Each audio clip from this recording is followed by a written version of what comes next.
this mean it's over? Does this mean he likes me? Are butterflies good? Am I ever gonna meet someone? I'm tired of swiping. Am I normal? As soon as I wake up in the morning and I'm brushing my teeth, that's when mirror work starts.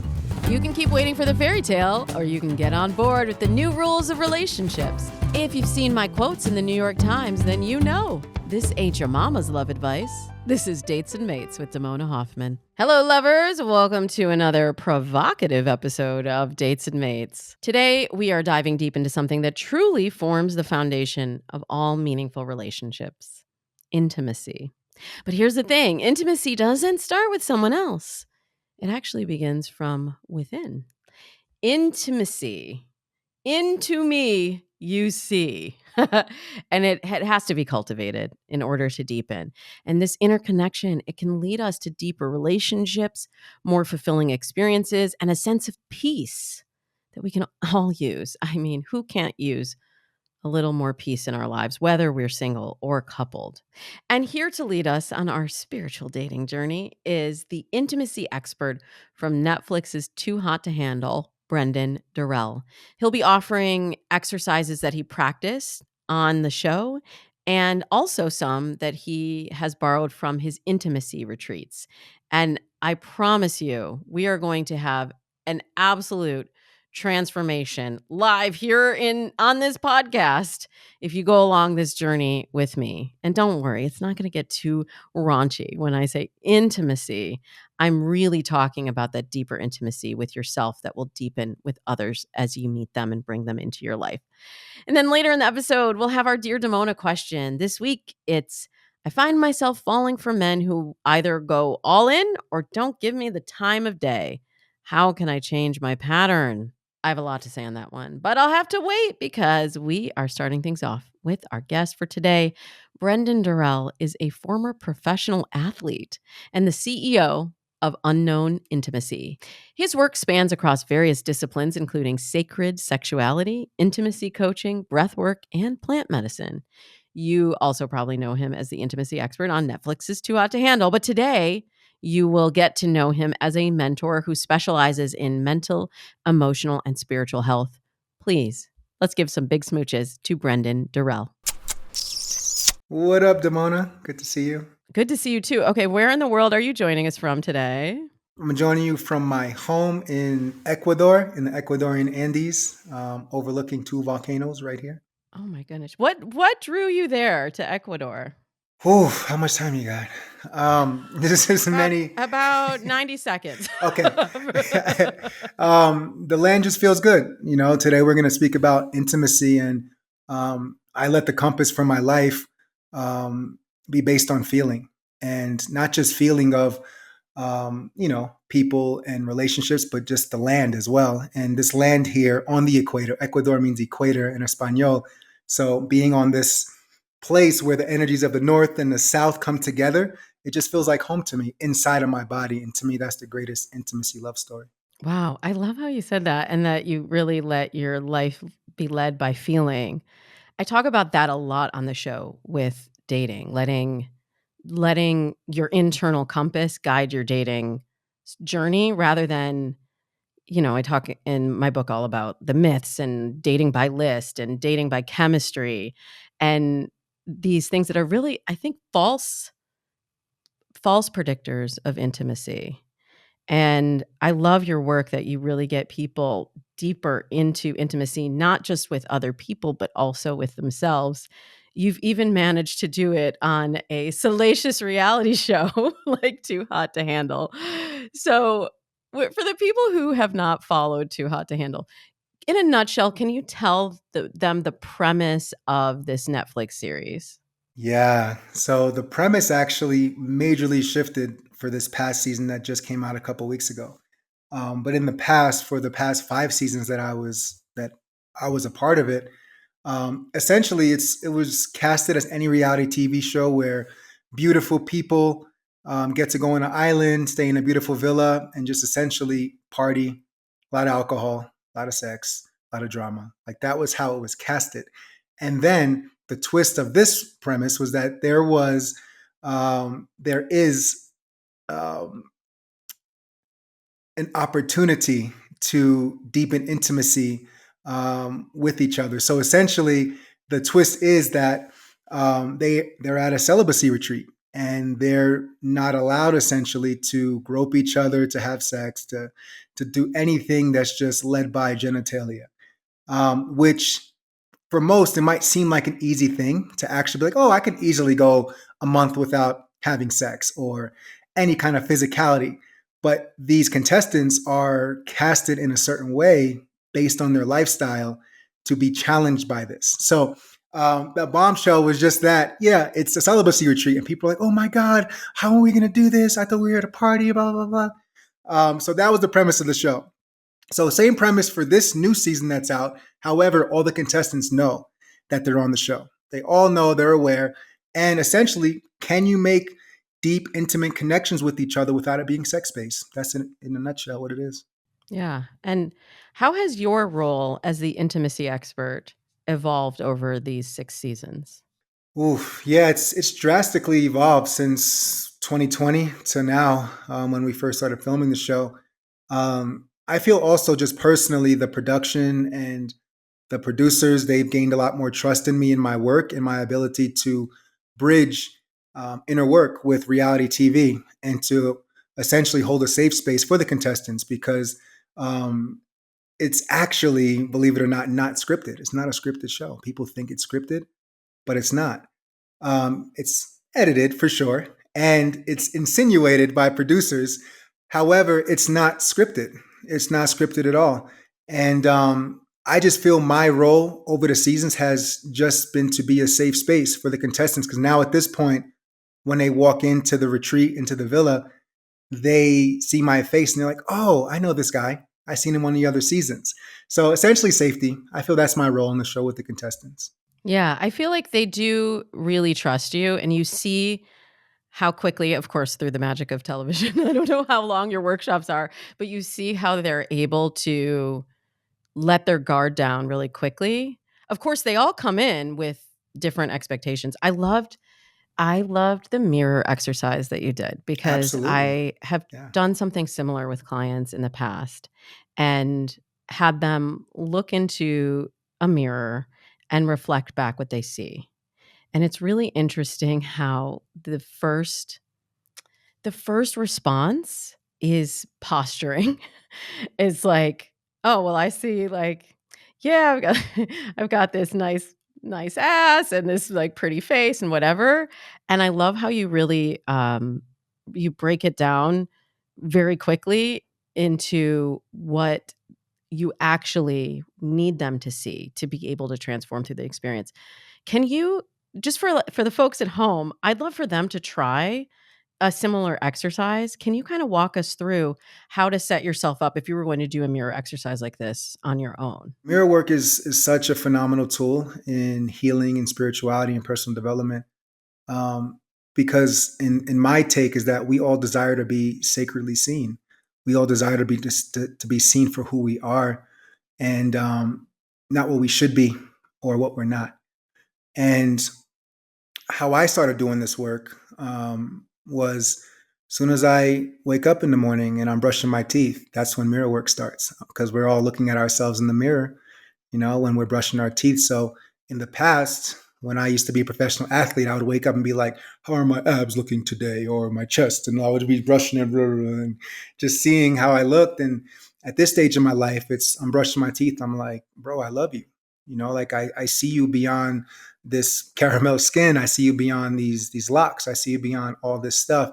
And this process happens within, 2 minutes as I'm brushing. And that's how we can get into mirror work. So I would say start there with the audience because morning and night, just acknowledging yourself, acknowledging who you are deep down, not just what you look like. Yeah. And from the outside perspective, looking at Too Hot to Handle, a lot of these people look what we would perceive as perfect. They're, the ideals that we have seen on television and on Instagram for so long. And what you did that was so beautiful is you got them to kind of step away from that and really also open up to how they really felt, like to hear that somebody doesn't feel like they're pretty enough or thin enough or whatever enough is in their mind was really really deeply impactful to watch. You think, "Oh, I'm just watching like this light reality show." No, you take us there really quickly. And I'm sure for a lot of the people listening, when they look in the mirror, some of those thoughts come up. I've also noticed since 2020, when during the pandemic, when we became used to seeing ourselves on camera, on Zoom, on FaceTime, the image of ourselves is looking back at us. We're trying to connect with another person. I'm trying to talk to you right now, Brenden, and I'm like, oh, my hair's a little out of place, and like, it's hard to be fully focused on the person that you're seeing in the same way that if you were in a face-to-face environment, you could really connect. And I want to talk about how we can do that because I do think that those skills have kind of atrophied. But it's really hard when you're also staring back at yourself, and a lot of those limiting phrases come up. How can people move past that if their initial reaction is like all of those voices? I'm not even going to name them, but all of those voices, I hear them too, Brenden, that have said things to you that are not kind, that are not supportive, um, that do not affirm your enoughness. Yeah, Damona, the first thing that comes to me from my work is apologizing to myself. Apologizing to myself for having to cope with expectations and standards that society has put on what beauty is and how I should be, how I should walk, how I should move. And um, and apologizing isn't a one and done thing. For me, it's lifelong work because it's been imprinted in us to have to keep up with the Joneses, and to have to be something that deep down we don't desire to be, to fit in, because every human desire, like we all desire to fit in somewhere. That's why there's a big epidemic now of loneliness, because truly we desire to fit in. And I was reading something really interesting about we really didn't have, we as in humanity, we didn't have access to daily mirrors and stuff until around the Victorian era. Even before that, like before, it was almost a privilege to have a mirror in the home because only royalty would have the handheld mirrors in their homes because they can afford it. But until then, we would look at ourselves through streams, through rivers, through reflections, puddles, and things like that. So every day we'd wake up, it wouldn't be like, oh, let me see what I look like today. It wasn't like that back in those days. So how can we actually get back to a space where we can just lessen the pressure of vanity within ourselves? Oh my gosh. I want to just like rewind because you said so many things that I want to unpack there. First of all, very interesting that you brought up the mirrors coming into popularity in the Victorian era, because that is actually also where even the conceit of dating began. Like we seem to feel like, oh, we're stuck in this rat race of dating. And if we really step back, and I did an episode on this a few months ago, if we really step back, we realize, wait, dating is a pretty new concept. We created this, and therefore, if we created it, we have to take back our power that we've given to it, right? We have more agency than we have led ourselves to believe. But Brenden, apologizing to yourself, that is really powerful. Apologizing to yourself for things that are not even that are outside of your control. That is a radical concept. And I know a lot of people listening probably also are carrying some, disappointments from other relationships, from family of origin, from the um, just what they have had to carry. And I find it just honestly, you're blowing my mind. It's totally radical to think that I can heal myself by apologizing to myself for something that I haven't done. That's the depth of mirror work, because we don't need a story to attach to receive an apology. It's just looking at myself and being like, I'm sorry. All things apply under the umbrella of sorry when it comes to this type of work. Um, like when I'm working with clients and they're like, well, I had a really good childhood. I don't remember a specific thing in their mind. but their body is saying other things somatically. Their bodies are saying something when, let's say, love gets close, they close up. But they had a good childhood. So why am I closing to love?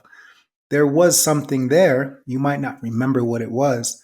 So for me, it's like not trying to figure out what that thing was, that story, the experience. But let's just start with just generalizing, I'm sorry, whatever it is. I'm sorry. And just put it out there and see how we receive that from ourselves. Wow.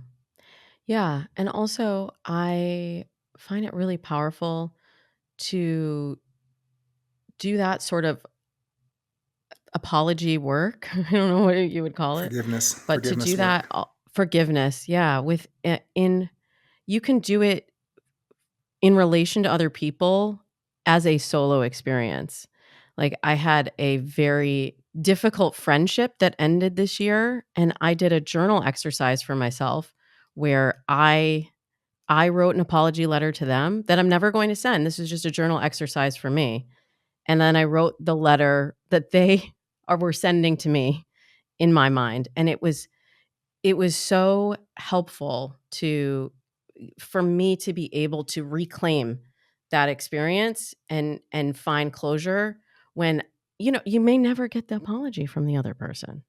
So I'm just so curious about your work. I know you have a retreat coming up, Intimacy in the Jungle, and you also just recently concluded one of these.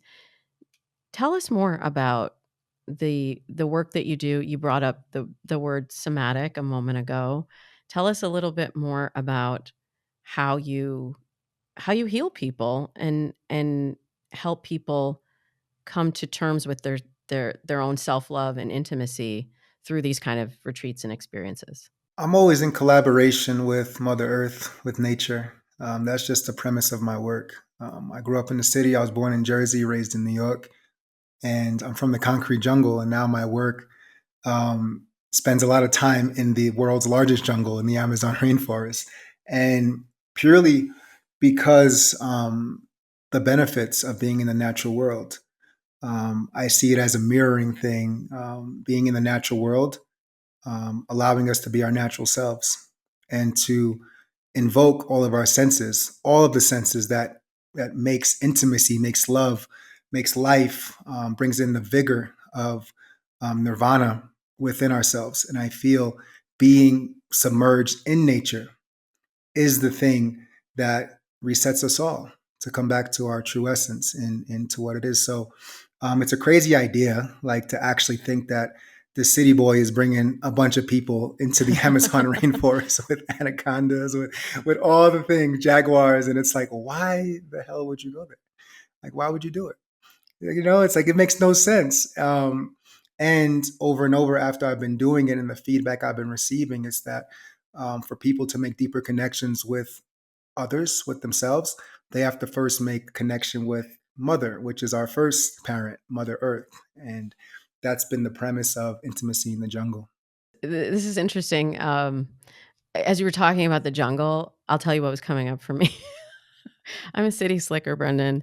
I live in LA. I'm from Michigan, but I've never been. I'm just going to tell it to you straight. I've never been a nature person. Like my dad's big into camping and canoeing and being in the soil, and I was always like, ew, gross. No, I can't. But I, I have come to really appreciate the time that I've had in nature. I find it really grounding. And I now try to get into nature at least once a week.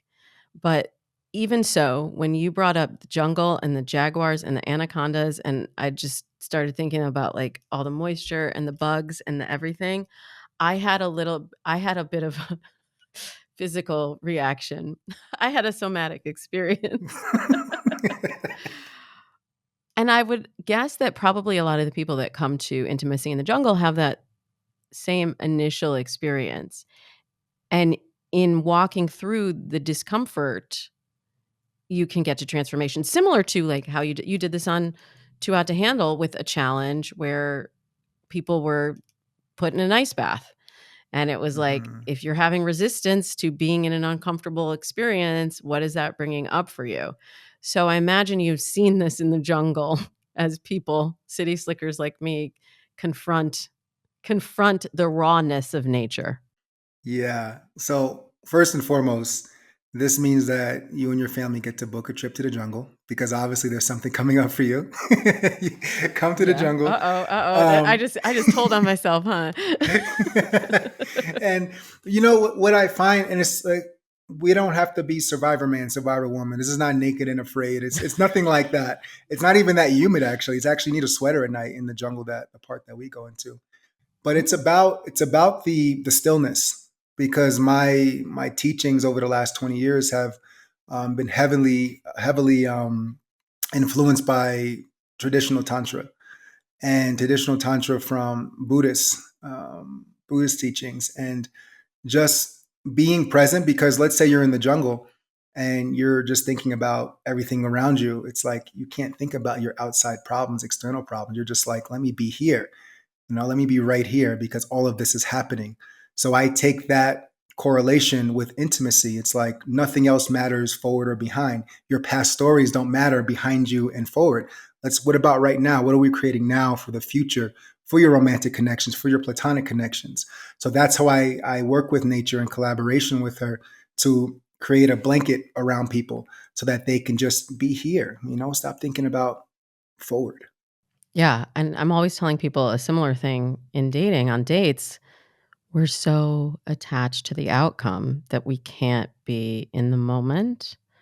And that is such a useful exercise just to practice presence. This is why I practice yoga. This is why I do go on hikes and get in nature. It is that slowness, that stillness, so that you can really see and feel what's happening. Like, we began this conversation. You were saying that you let your life be led by feeling. And it's it's not surprising to me, but it's I've become very aware of how cut off we are from our feeling.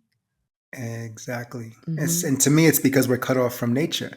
Mm. When we're talking about the mirror exercise and too hot to handle, taking it to the extreme, it's like nature is so beautiful, and that's us. I love the parts of the experience when I'm in the jungle and people are just sitting there on a hammock, just looking at the Amazon River, just swinging for an hour, just swinging there, doing nothing, looking at ants, and they're just like, so beautiful. And I'm like, this is you. This is what this is about. This is you. So it's the reflection that nature offers to us, and especially untouched nature like the Amazon rainforest. That's like we'll go miles and miles and miles, and there's nothing around, just pristine forest. And you're like, this lives within me too. So the essence of that is, to me, the basis of making deeper connections with, and romantically and platonically. It's like, can you see the beauty in nature? Yes, I can. I could feel it. I can see it. I'm touching it. Okay, this lives within you. That's so beautiful. I wanna go deeper, Brendan, and talk more about this experience and transformation and what you have planned for the next retreat coming up. But we'd have to take a quick break. But when we come back, more on this sacred intimacy conversation with Brendan Durell. So, Brendan, we were just talking about this experience of being in the jungle and being reconnected to the earth. And I want everybody to go on this retreat with you. I'm clearing my calendar here so I can get to the jungle. But I feel like people can take little pieces of this with them in their daily experience as well. Like, and the other thing that was coming up for me as you were talking about being in these deep expanses of nature with nothing to see for miles but everything the earth has to offer. The other thing that came up for me was time. And I hear this pressure around time a lot for my clients. Like, is it too late for me? I'm running out of time to have kids. Am I too old? I don't have enough time to date. I've wasted my time on a date. And I think there's a lot of value in reframing that, because that pressure on time, and what is time anyway? It's a construct. So I imagine that being in this retreat experience as well, it it sort of takes away that element of time. Yeah, it resets everything, circadian rhythm, and just like we don't need time until we do.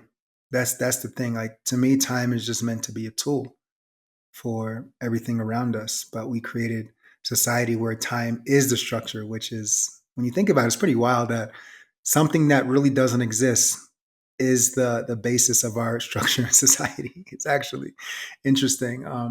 But yeah, and it's something too. When this was like 6 years ago, I was living in Venice Beach, and I was invited to partake in a rites of passage, led by profound men with teachings from the Lakota tradition. And essentially, this experience, they take us out into Death Valley right before summer begins, before it gets super hot, like around the time the bloom happens, the beautiful bloom out there. And it was me and three other brothers, and we were led by three men. And we're in the middle of nowhere. Like the nearest road is 2 hour drive off a dirt path, like the nearest interstate road, like nothing out there. Mountain lions, rattlesnakes, wild donkeys, etc. And this experience is not just being in nature, it's also we're fasting. We're fasting for 4 days and 4 nights alone. So everybody there, we find our fasting spot for the 4 days that I'm just going to be there with nobody else around. The men who are leading us are about a mile walk away through the mountains. It's pretty far away. So we're just by ourselves. So being out there, it's essentially where I become a boy to a man. That's like the process, because in ancient traditions, this is where, let's say I become 8, 9 years old. The moment I start talking back to my mama, that's when my mama looks at my uncles and everybody's like, all right, take this boy out. Let's go teach him. He can talk back. He can go out into the wild, like bring him back a man. Essentially, that's the premise of this. So me doing this experience, Damona, it changed everything for me, because I remember like the first morning we woke up at 4 a.m. before sunrise to walk to our fasting spot where I wasn't going to see the rest of the men for almost 5 days. And I remember I was just bawling, crying, like sobbing, crying like a little boy would, like of fear and like what's going to happen. I'm a city boy who grew up wearing Yankee hats and Timbs and durags, so I'm like, now I'm in Death Valley with rattlesnakes and mountain lions. And I'm like, what the hell am I doing? And I remember day one, it was a challenge for me because all I heard how loud nature actually was with the buzzing, with the bugs. And even though there's nothing around, it's so loud. And then day two, I remember I had this spiritual epiphany where the sun was out. I was naked, just laying on the rock like this, just sunning. And there was a lizard literally a foot away from me, a pretty big lizard too. And she was on a rock, and she was just kind of looking at me, but also sunning. And I remember being there like, this lizard just thinks I'm part of the crew, thinks I'm part of like nature and the environment. Like, how beautiful is this? And it did something to my mind. Where I was like, I see the beauty in community and collaboration. I see the beauty in how intimate this moment is. And I was like, I get to create this for people, even people who are uncomfortable in nature. They get to experience where they're truly from. Mm. So that is part of the experience of intimacy in the jungle. Is that also something that you encourage people to do on their own? And I imagine like there's a preparation experience too before you get to intimacy in the jungle. Yeah. So specifically intimacy in the jungle, this experience, it's not that. Like that was a rites of passage that I did personally. Intimacy in the jungle is kind of bougie. It's kind of like glamping in the Amazon rainforest. So that's why I said pack You your have my bags, attention, Simona. sir. That's why I said pack your bags, Simona. I know the vibe. I can hang. I'm all right. I know you can hang, but it's a Yeah, glamping no, the Death experience. Valley, no. No, that was a one and I don't done know for how me. you did that, but that's Yeah. It was amazing. a threshold. It was my resistance, because when it was offered to me, I remember my underarm started sweating. I was like everything in me was like, no. But then my mind and heart was like, yes, say yes and commit to this and be your word. And I See, did. that's the thing. That's the thing that I'm also always trying to get my clients to embrace. I say adopt an attitude of yes. Like, what would happen if you just said yes to things that you automatically said no to? So whether it's, a friend inviting you to go somewhere that you wouldn't normally go, or whether it's going, like I was just talking to a client yesterday and she signed up for something to do by herself. And she was like, my friend might go, but she might not go. And, normally I would never do this by myself. And she's like, but I signed up, so I'm committed to doing it.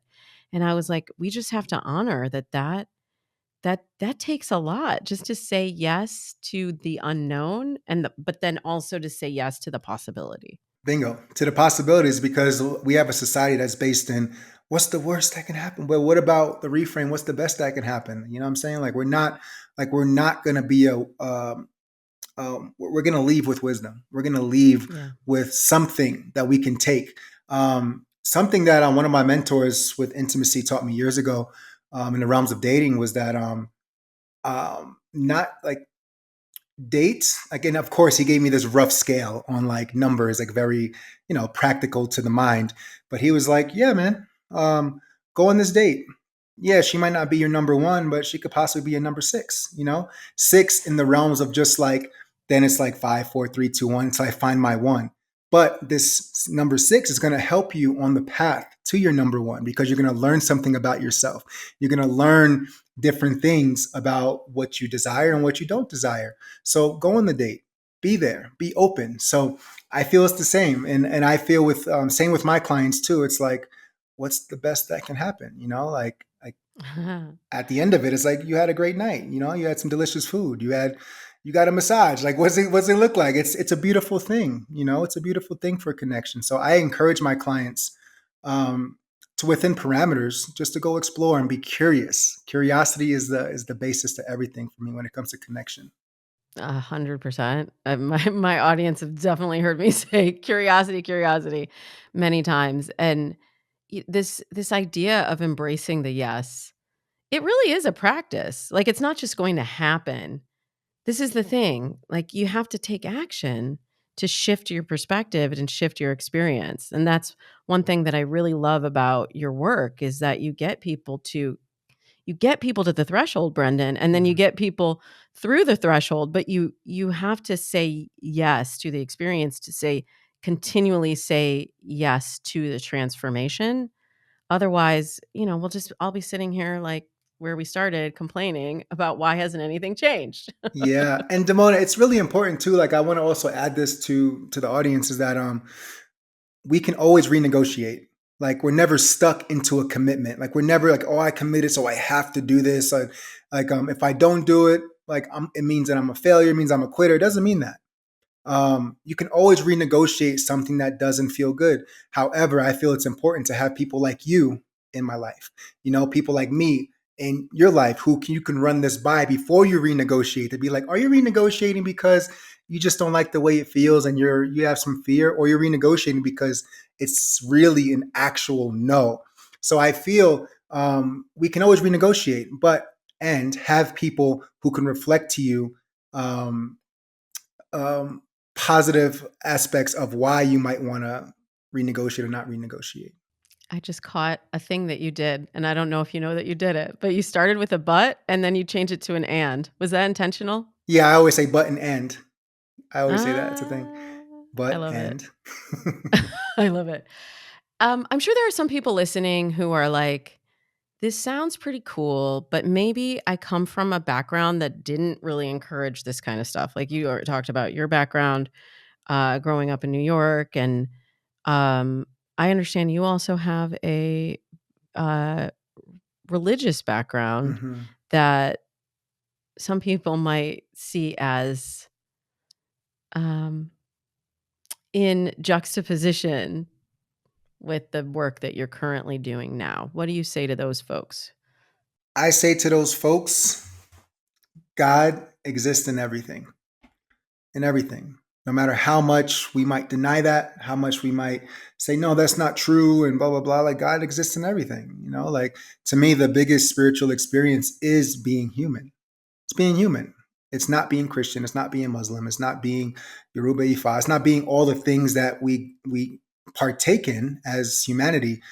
God's in everything, So for me, it's like, you live in LA, you go to, is it Runyon Canyon? You go up to Runyon Canyon, go on a beautiful hike. God's there too. And I came to this.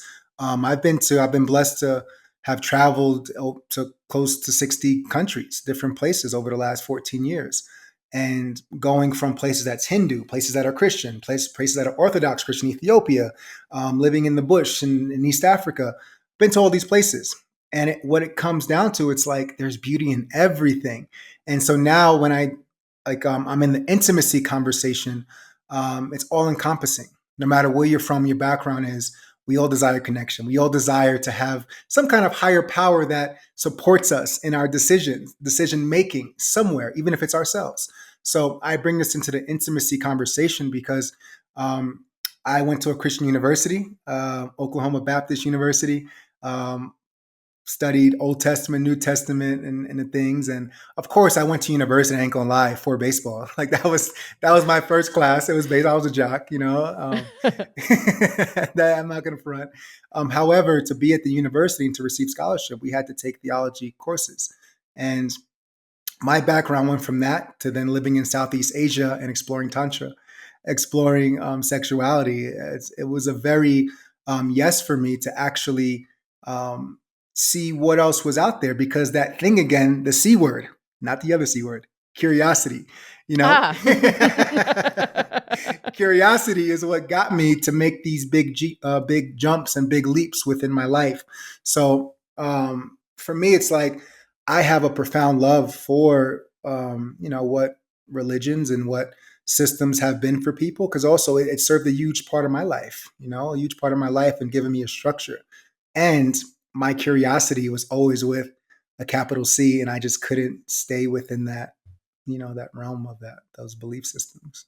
Okay, Brenden, before you go, you've got to tell me, what's your most unpopular opinion about dating and relationships today? Intimacy and sex they're not the same thing. Like, it's not the same thing when we refer to that. That's part of my work, is to demystify the taboo that when people hear intimacy, they just think of sex, and it's not that. It's about our relationship to it. And because for me, intimacy, sex it gets to be a ceremony. It gets to be pleasurable. It gets to be all the things that we desire. It's not a shameful thing. It's not shameful. And to the people listening who might cringe a little bit when they hear it, they might, feel this visceral reaction of just closing. What would it look like if we reframed in our minds the beauty of what life is? Because there's some viewers say you have children, beautiful children. If it wasn't for sex, they wouldn't be here, So I say small steps at a time. And of course, I used to be a certain way too. Like I grew up, in different aspects of Christianity where even masturbation was, like you're going to hell if you self-pleasure. And now it's like, no, it's a blessing. It's a privilege. It's a gift to be able to go into this form of prayer.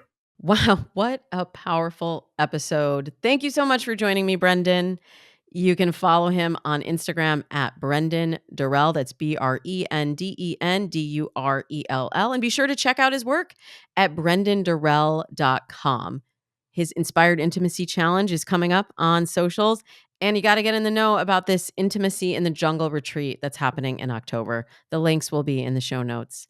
In a moment, I'll be back to answer this listener question. I find myself dating unhealthy men post-divorce. Help me change my ways. That I will do.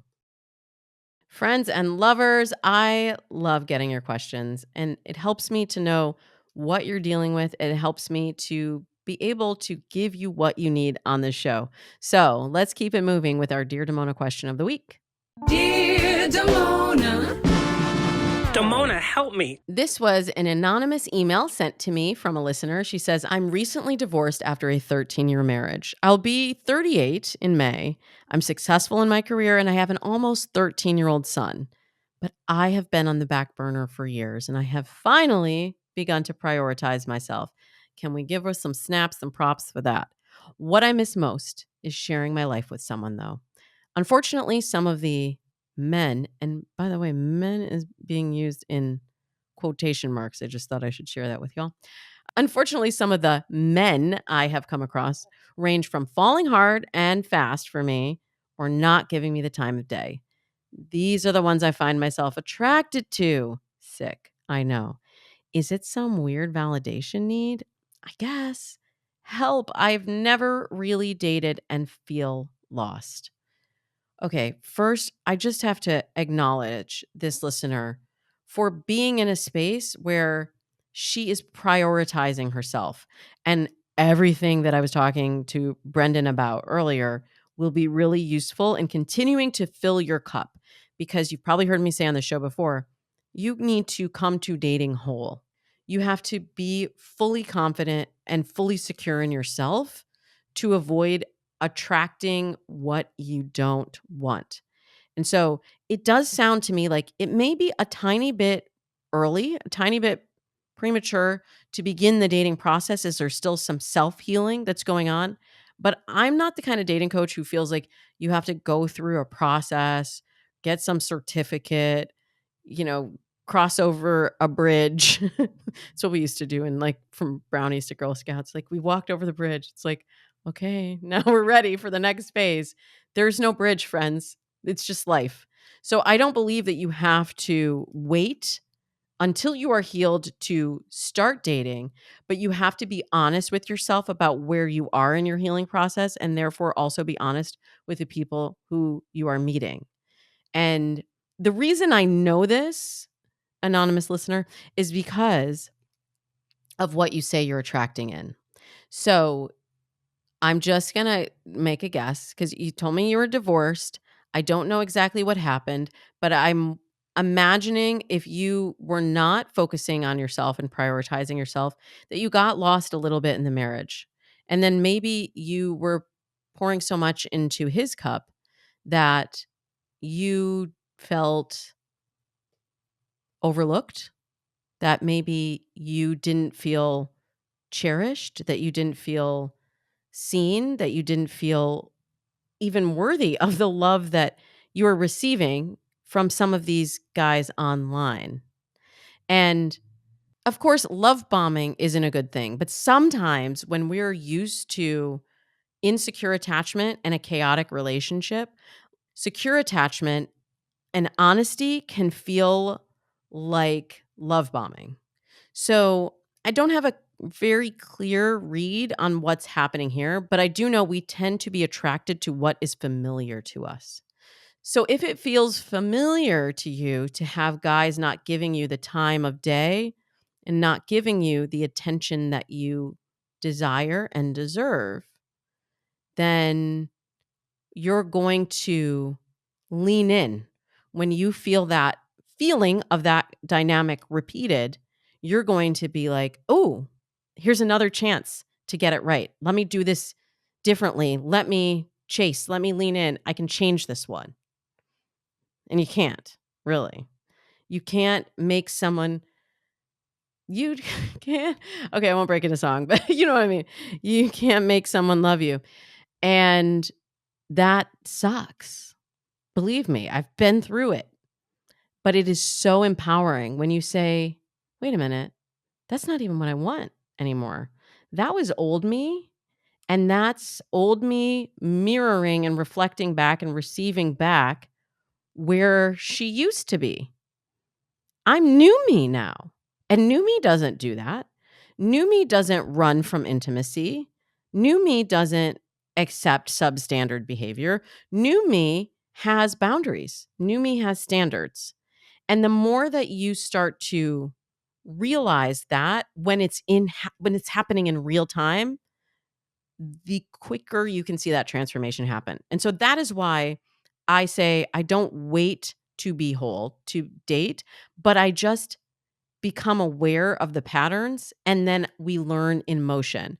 We can recognize when it's like, oh, that was old pattern. That's me healing. That discomfort is the feeling of change happening. And like literally, I went through this before I met my husband.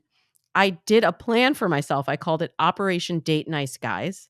And I had to change my attractors. I had to slow down and practice slow love to be able to appreciate what secure attachment felt like, what it really felt like to be seen and valued and not love bombed and not ignored. And I promise you, there's somebody that is in that sweet spot in the middle who will cherish you and support you and not put you through the drama that the ones who are not giving you the time of day are. So you have to just really firm up those boundaries and do all of the stuff that Brenden was just talking about building that relationship with self and that inner intimacy, because you were in a marriage for 13 years. You also are a mom. You have a 13-year-old child. So you have someone in your life who needs you to be pouring into their cup. And we just have to conserve whatever is left and make sure we're not pouring into people's cups that are going to, kick it back or toss it out the window or have a hole in the cup that needs to continually be filled. All right, only good sturdy cups, only like Stanley's over here on Dates and Mates. But in closing, it's not some weird validation need. Let's take weird out of there. I know weird has become like a loaded word now, but we shouldn't be using that to label ourselves. You're a human. We're all human, and we're all going to have our feelings, and it's all going to come up when we do this process. And when you're dating with intention, all your stuff's going to come up and it's going to look at you and you're going to have to deal with it. And that's one of the things I love about doing this process with people. Speaking of my process, I want to work with you, with all of you, to create your dating plan, to show how this process works when it's really put into action. If you don't have the 15 to 25K that celebrities pay to work with me and my team, don't worry. You can still get the star treatment and become a VIP client by joining my signature group program this fall. It all begins in mid-September with weekly sessions, partner work, online classes, worksheets, so much more. It's all inside the Dates and Mates Method program. This program can literally change your life in 3 months' time. But don't take my word for it. You can see video testimonials from past clients and read how we have a 100% transformation rate in the Dates and Mates Method. It's all for you at damonahoffman.com/method. And we're starting with or without you in just a few weeks. But I really, really hope it's with you. And I hope today is the day that you say yes to finally dating differently. You can read more and sign up, reserve your spot in this small group limited access program at damonahoffman.com/method. Well, I hope you enjoyed episode 523 of Dates and Mates. Did you hear me say last week we have an all Dear Damona episode coming up? Yes, so get me those questions as soon as possible. You can DM me at Damona Hoffman on all of the socials, or leave me a voicemail or send me a text at 424-246-6255. Until next week, I wish you happy dating.